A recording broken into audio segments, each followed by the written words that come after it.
Hola! Bom dia! And welcome to Christmassy Soda Project! It's time for turkey!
She's going for it. She's going for it.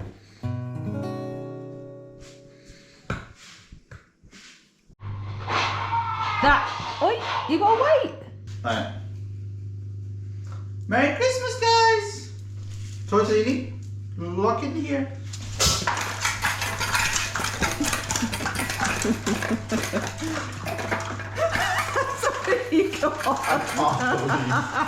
I can't believe that. Wow, at least Ella's got manners. Oi.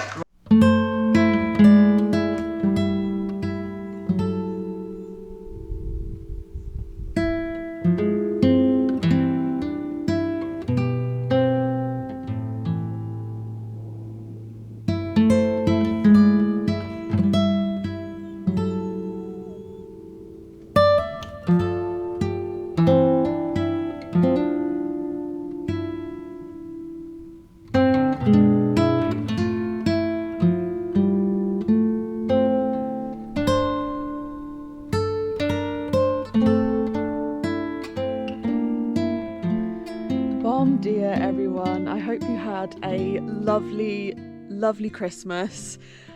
Seeing as we are in that weird week in between Christmas and New Year's and no one knows what's going on, I thought I would give you what are our sort of rough plans, our successes and our fails of last year. I thought for this video I would go over our vegetable garden and sort of gardening projects, what were our successes, what were our fails last year, and what will be our plans going forward to make this little homestead of ours just a little bit more productive and successful. So if you weren't watching us this time last year, my big thing was that I really wanted to get this garden in like a much better state, and I wanted to do lots of no dig beds, and I can confirm I love a good no dig bed now. I get it, I get the hype. All of these things other than this little patch here and that was my first one, so I didn't really know what I was doing. That's why it's a bit rubbish. All of these that you see are all no dig. So using basically a load of cardboard on the bottom and then piling up good quality compost on top. It stops weeds coming through, which, as you can tell, this garden, when it's this time of year, is a bit wild, and we definitely need help.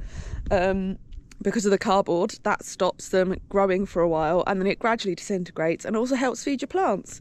And then you can just top off your soil with manure and well-rotted compost, and it helps feed your veggies. And I can tell you, the success we had compared to the first year, much better.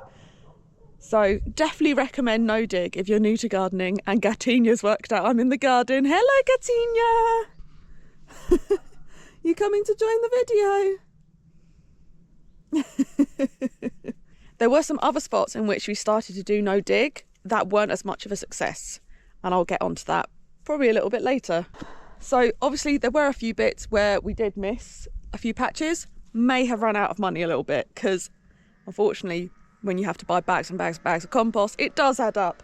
And we didn't have a great budget last year. We actually planned to do quite a lot more in terms of building. What is that? Hairdryer. We did plan to actually renovate our shed last year, but unfortunately Carlos had to change jobs in the middle of the year, and we sort of knew from April up until August that things were going to go awry, so we had to cancel that. But we have got better tools, so hopefully we can start doing that this year. But I don't want to make any promises, because I've learned from last year that you just can't make promises with places like this. We ran out of money for more soil, so we do have a few patches that we still need to fill in along some of this fence here. There was a no dig in there, but I've kind of let it go. I'll probably sort that out in the next couple of weeks, actually. And also, as you can probably tell, we didn't get into making our pathways, but if you watched a couple of weeks ago, I have begun to finally start doing that. So yeah, highly recommend no dig. Definitely going to continue to do that, apart from another area on the farm, which I'll explain later. Guys, shush! Shush! Having a chat with the neighbours. Tomatoes were in this back section. I think next year, the first year we had them growing roughly where the kale is, or just next to it, so where the corn was, in that big long one. They did really well there. They did do really well here, but I think they were far too close together. Harvesting them did become a bit of a nightmare, and I definitely missed a few. So now I know more of like the types of tomatoes I like, I think I'm going to space them out a bit more. I did have lettuce in here last year. I think what's going to happen is once this winter lettuce and these carrots that are in here are harvested, the plan is to put probably our sort of, I can't remember what you call them now, indeterminate tomatoes, that's the one. They're the ones that just keep growing, so like your little cherry tomatoes, things like that. Those will be going in here. And I'll be putting some posts and things like that in.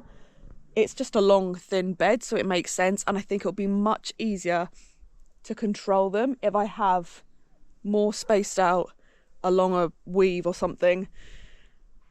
And I will also create some shade for some of the other beds, because the tomatoes were a bit rogue. I definitely want to I definitely want some bush type tomatoes as well, and I think I want more of those instead of 2 or 3. I'll probably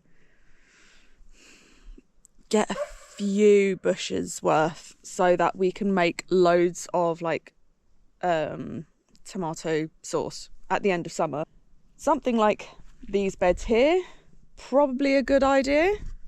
Or at the front, I do want to extend this bed out, and I do want to put another one in there. We've also got this little bit here, maybe at the front section of the garden. Tomatoes love the sun, so we might as well put them at the front, because the sun, I don't know if you can tell, in the summer is like right behind where I am now. So I'm hoping spreading them out a bit more, get lots more bush type tomatoes, we can make lots more sauce next year. One problem we did have with our sauce tomatoes as well was watering. They did get some extra thick skins, which is usually a sign of underwatering, which was a theme. Excuse me, I'm trying to make a video here. The beginning of summer was fine. What is she looking at? The beginning of summer was fine, but once it got to later in the summer, it was really, really hard to keep on top of watering. We were doing it by hand, and you know, it doesn't really matter. It gets to a point, especially in places like Portugal, where it's very, very dry, long, hot summers.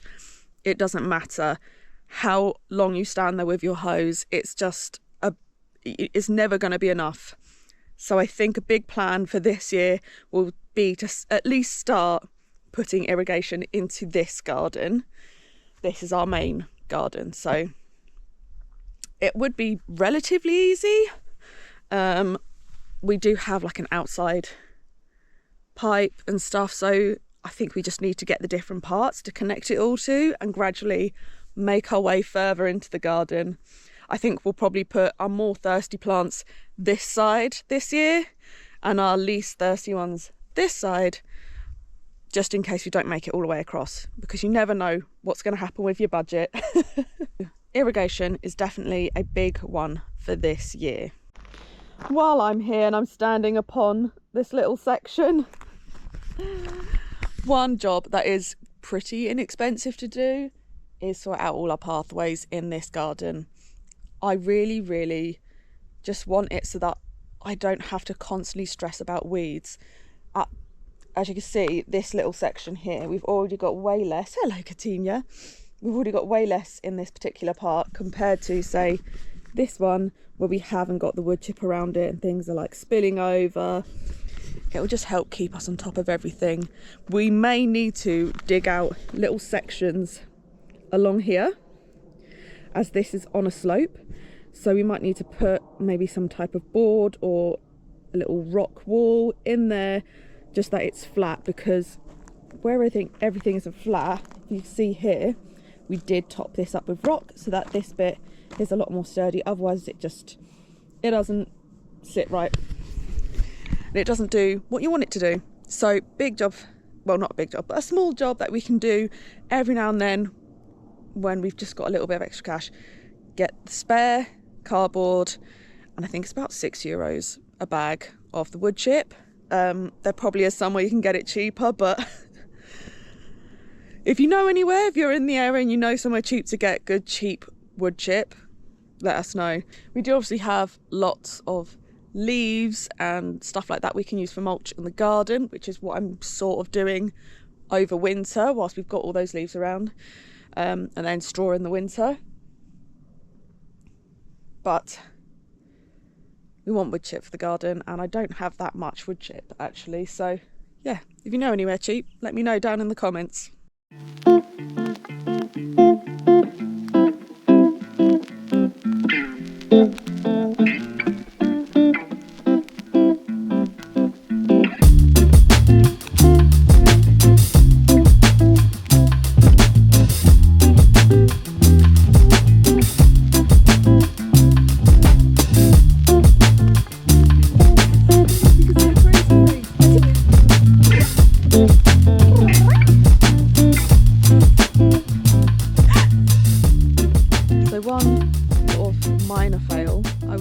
That we had in this bed, I did have my courgettes.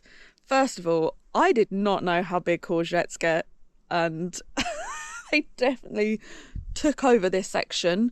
There were a few other plants that were next to them that definitely just got completely shaded out, and I did also accidentally kill one by cutting through the stalk rather than a leaf.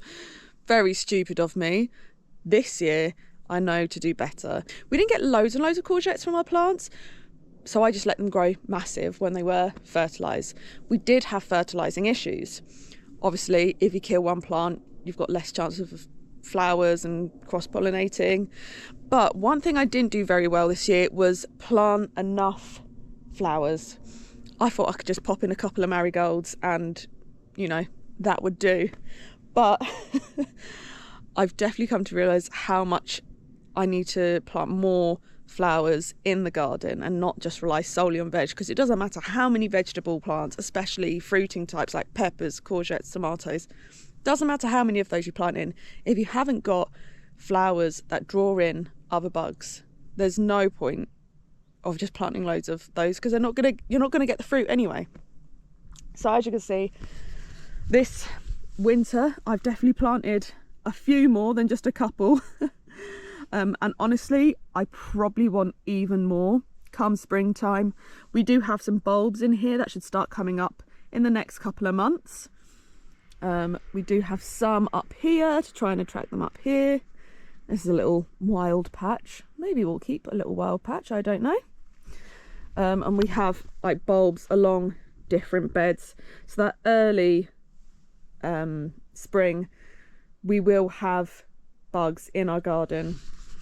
So as I said, courgettes weren't getting properly pollinated last year. None of our pumpkins did. So we didn't get pumpkins, we didn't get a lot of courgettes. Tomatoes were okay, because they sort of, at the same time, we did have some sunflowers along here. And I will definitely be planting sunflowers again. I love sunflowers. There's peas, which are a really early one. We didn't get a lot of peas really. And this year I plan to just put peas the whole way along. I put beans in some of this section last year, and it was kind of a win, but I just realised I'm not that big a bean girl. Well, that type of particular bean. I do want to get some bush beans this year. Anyway, as I was saying, we're going to have more flowers in. Even if it's just getting a few pots with things in and dotting them about. And I do think I want a few more perennials in certain areas around the farm as well. So I'm standing what was our okra and brinjal, aubergine, eggplant if you're American. This was our little, that sort of bed. So again, down to watering. Water can affect a plant with blossom rot, like we had with the courgettes as well. That was another thing why we didn't get so many. So lack of water can cause blossom rot, lack of actual vegetables again, because it's trying to put its energy into surviving rather than thriving. Our okra did not get very tall at all this year. I presumed, maybe foolishly, that because a plant is from a hot country, it's automatically going to be fine in 40-degree weather. Turns out it's not. But that is also one thing that we definitely need to improve on certain areas of our garden, is creating shady areas, or even getting some shade cloth for the middle of summer. Our poor okra got absolutely sunburnt, and I think the aubergines weren't great. They were at the front of the garden because, as I said, the sun passes behind me, and they very much got sunburnt. So I think there will be a few sections where I am putting up poles and shade cloth. I kept saying I was going to do it last year, but I don't know why I didn't do it, to be honest, but it's not very expensive. Things like poles that you can make out of old sunflowers, it's nearly free, so might as well just do that in the future. But yeah, just putting up some shade cloth for certain areas, having a mix of height throughout the garden rather than just having sort of all 30-centimetre tall plants. That should help with things being sunburned and help produce better fruit, because we did get some okra, but it was a little bit chewy. I think that was partly because I was a little late harvesting it, but there weren't loads as well for the plant. The plant felt quite dry and chewy itself, so I don't think you're going to get the best fruit if your plant's dry and chewy. I'm not sure if I will plant okra again. We'll have to see. If I've got space, I'll plant some, but I'm not 100% sold. So what happened here? We might as well address it whilst I'm here. If you are going to do no dig beds, first of all, make sure you put plenty of cardboard down. Second of all, on top of that cardboard, make sure you've got plenty of soil. Make it deeper if you can. And third of all, make sure that you really, really cover with the mulch. And honestly, fourth, I would recommend getting your straw from a slightly more expensive place where there aren't going to be seeds involved, because that's what happens if you just go cheap, don't make it deep enough. They germinate, funnily enough. So I'm going to have to basically, at some point, go around every plant, put more cardboard down, and then I might even put wood chip on this particular area, just because we need something a bit more heavy duty than straw. It's very, very overgrown. And obviously, compared to some of the other beds, this has been attacked more by creepy crawlies. I don't know if you can make this out. These were looking beautiful about a month ago. Now they're just completely eaten. So, definitely make sure you put enough mulch on, and definitely make sure you put another reason to put flowers all throughout your garden rather than just in one spot. Things like marigolds will help keep pests away. Or if you've got nasturtiums, they go over after the nasturtiums rather than your greens. But my nasturtiums all died. That was because I bought very cheap seeds, and we realised only one was actually alive. So buy good seeds. Definitely do that. One thing that did really well was our pepper situation. 100%. Of course they do. Like, this is the land of piri piri, right? We did try and overwinter our peppers, especially our chili peppers, to give them a longer growing period next season. We had some absolutely ginormous plants, and oh, there's a train. They do seem to currently look like they're still alive. It is quite cold at the moment, so they're very much in their dormant. They've dropped a few leaves, which is to be expected. But yeah, peppers. We love a good pepper. They're looking really healthy. And hopefully we can start to grow even more varieties. And now we actually know which ones are the spicy ones. We can plant the spicy ones away from the sweet ones. And hopefully this year we can also get some big bell peppers in, because we didn't have bell peppers last year.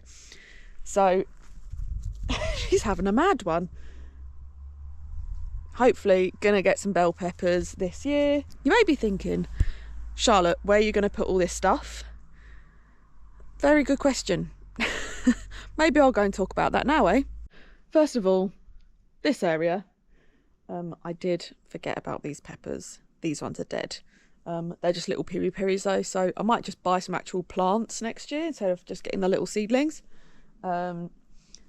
These pots were definitely too small for them as well, but I can probably put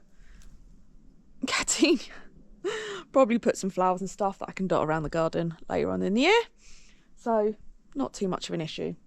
But I definitely feel like we need to fill this area all along here. We did have some cucumbers in there. Again, I think the pots were too small. They were very sad. We had one very round cucumber. It tasted like cucumber, but it was pretty sad. You all right there, babes? It has gotten to that time of year. I don't know if you remember probably about January, maybe early Feb, we just spent 1 week where we just went absolutely mad for clearing this area in the garden. I have not yet trimmed anything. Definitely have been putting that off, which will have to happen in the next month. So all of my grapevines will need to get trimmed very soon, as will all of my fruit trees. We hope to plant some more growing things along here. Maybe some more flowers, maybe even some more perennial flowers in pots that can just help make this area feel a little bit less barren. I really don't like this concrete. Maybe one year we'll completely redo this, but that's really not a priority. But I think filling it in and just getting a bit more sense of space and security, because everyone can just look into our garden from across there at the moment. So I think, yeah, lots of growing stuff. We do have This that we planted, I can't remember what it's called now. Purple. About comes out around June in the UK and April here. Maybe I'll just pop it down here. I can't remember what it's called. I really love them though. So we've got one of those there. We also have grapevines further along here. We can maybe put some more stuff here. But yeah, just want more stuff growing and making it feel a bit more secure, a bit more private, and keeping the sun off the house. I started clearing the leaves to use as mulch. But yeah, when we came here, this was a lot worse. All of this was all over here, growing into things, and at least it's not doing that. It's definitely getting thinner every year. But yeah, so plant more veggies along here, or growing plants, things like that. But obviously that's not going to cover peppers, things like melons and pumpkins. They need loads of room, but they weren't happy where they were last year. But I've got a plan.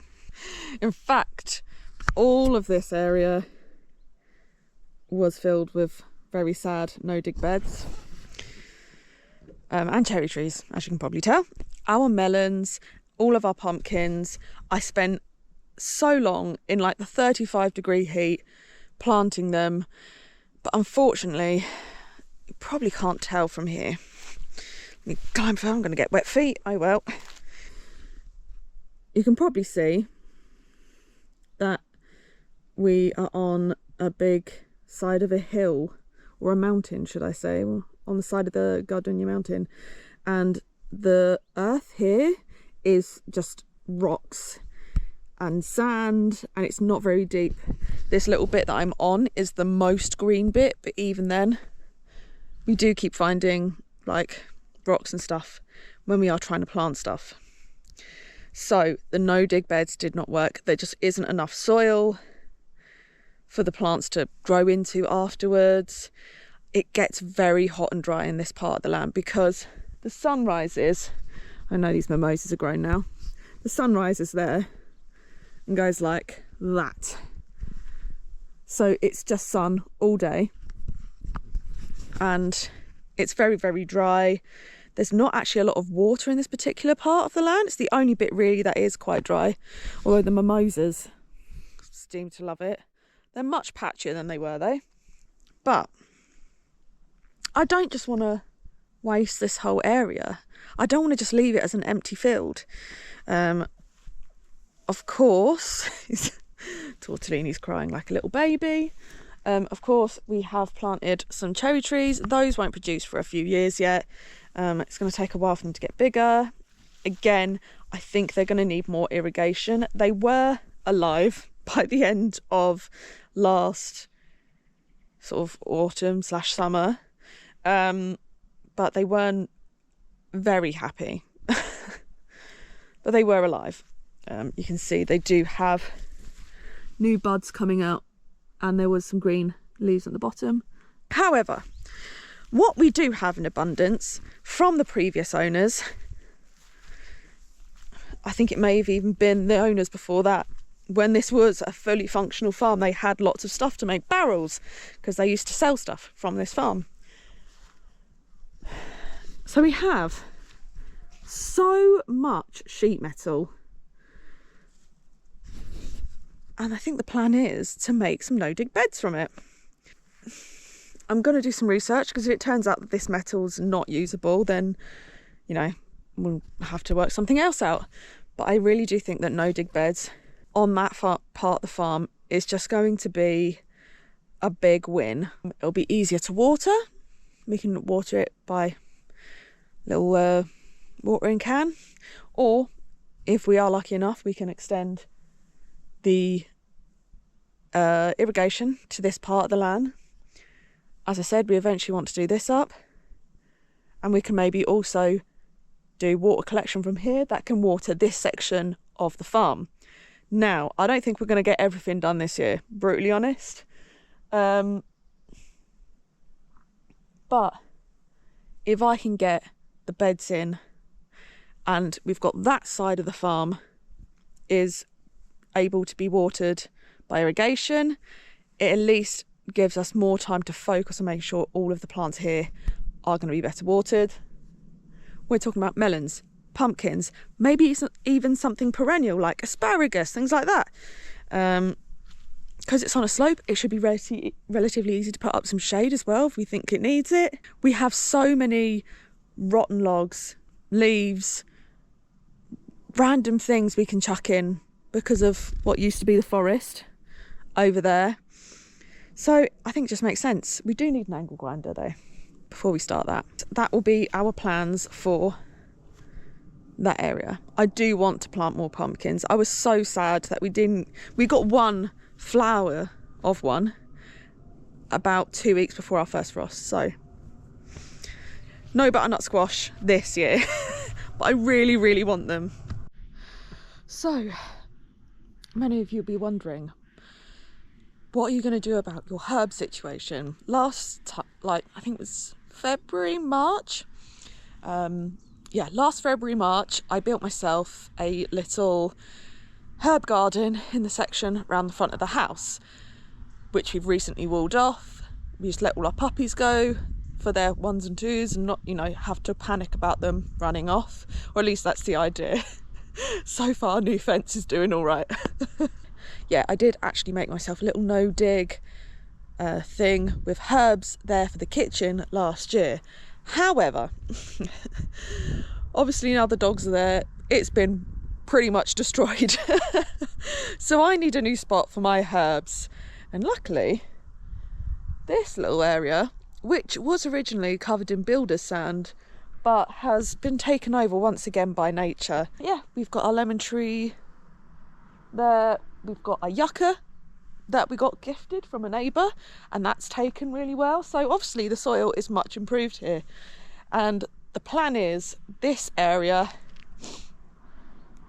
here, we're going to make our little herb garden / flower garden. And I'm thinking lots of like tea kind of flowers. So chamomile, echinacea, the other one that begins with C, can't remember what it's called. Calendula? I want to say calendula.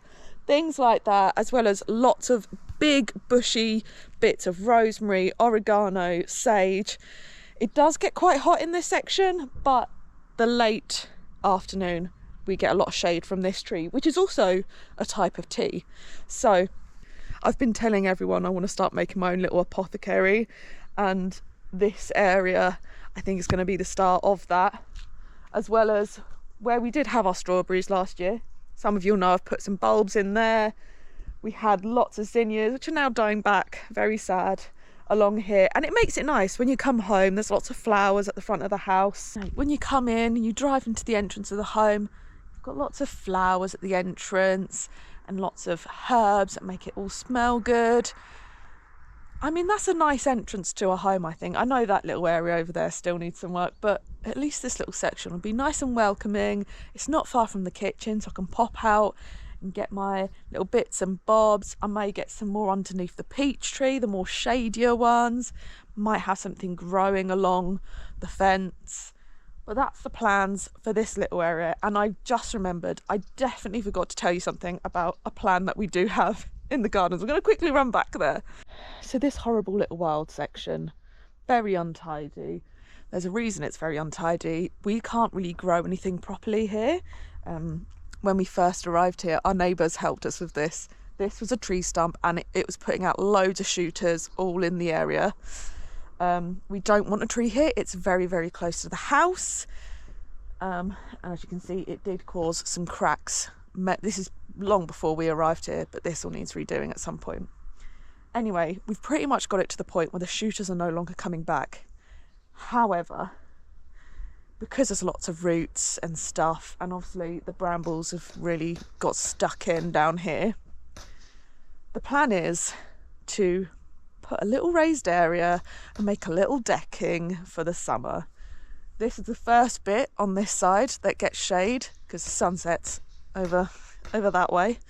So the first bit of shade that starts at around 2 o'clock in the middle of summer is here, meaning once it gets too hot and you don't really want to be working, you can come here, sit out in the shade with maybe a little nice fresh glass of wine or lemonade, and just chill and appreciate the work that you do early in the morning, because in the summer we get up early so that we can do the work here and sleep during the day and relax during the day. So it'll probably come out to about where I am now, so 1.5 meters this way, and then up to the edge of that bed. So not very big, enough for just a little table and chairs eventually.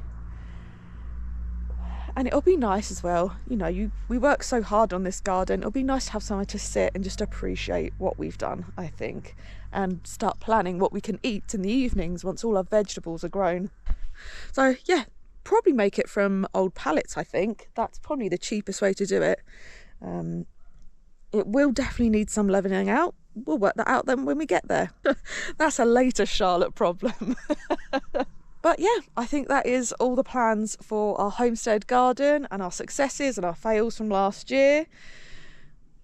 The great thing about gardening is, you know, you get to just get better and better. The best thing about gardening is you get better and better every year. If we compare it to the first spring we had here, and we literally, this was just earth. We just directly planted things in the ground and we're like, why is it not working? Last year we got so much more food, so we're definitely getting there. But let me tell you, it is getting cold out here now. The sun is definitely setting. I don't know if you can make out the orange. And that's quite poetic actually. It's the last video of the year. Yeah, the sun is setting on the last video of the year. That's kind of nice. I like that. Carlos isn't here right now. He's making his way home. But we do want to say a massive thank you to everyone who's watched this year.